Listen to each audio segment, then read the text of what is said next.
সকলকে আমার আনন্দিত জয়গুরু। আজ আমি আলোচনা করব সৎসঙ্গীদের নিত্য করণীয় সম্পর্কে।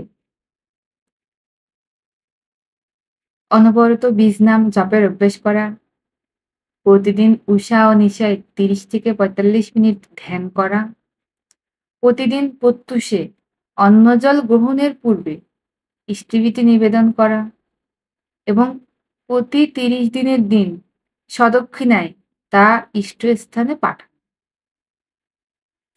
প্রাতঃকালীন ও সন্ধ্যাকালীন নির্ধারিত সময়ে বিনতি প্রার্থনা করা, প্রতিদিন সকালে খালি পেটে একটি থানকুনি পাতা ডাঁটাসহ চিবিয়ে ১ গ্লাস জল সহ পান করা,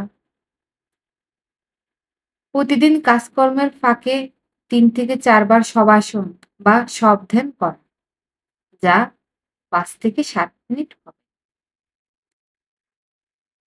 সদাচার পালন করা, সাত্ত্বিক আহারই ধর্মীয় বিধান, তাই ধূমপান ও মাদক পরিহার করা।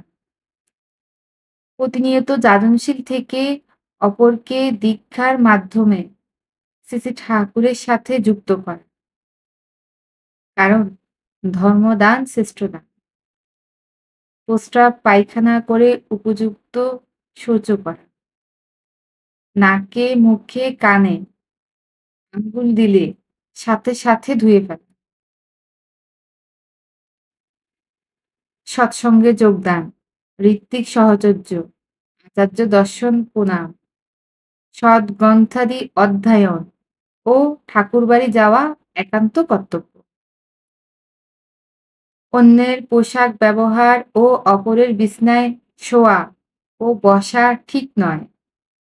রান্নার সময় খুব নাম জপ করতে হয়। স্নান করে তবেই রান্নাঘরে যেতে হবে। ঠাকুরের ভোগ রাঁধছি ভাবতে হয়। যা ঠাকুরের ভোগ নয় তা রান্না ও খাওয়া পাপ। দৈহিক সদাচার, পবিত্র মনোভাব একান্ত কর্তব্য।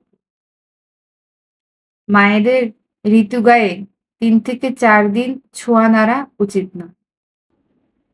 আর এগুলোই হলো আমাদের সৎসঙ্গীদের নিত্য পালনীয় জিনিসসমূহ, যা আমাদের প্রতিনিয়ত পালন করে চলাই কর্তব্য। পরম প্রেমময় শ্রী শ্রী ঠাকুর প্রতিনিয়ত এই জিনিসগুলোর কথাই আমাদের বলেছেন। তাই সকল সৎসঙ্গীদের উচিত এই বিষয়াবলী সুনির্দিষ্টভাবে, সুনিয়মে, ভালোভাবে পালন করা। সকলকে আমার আনন্দিত জয়।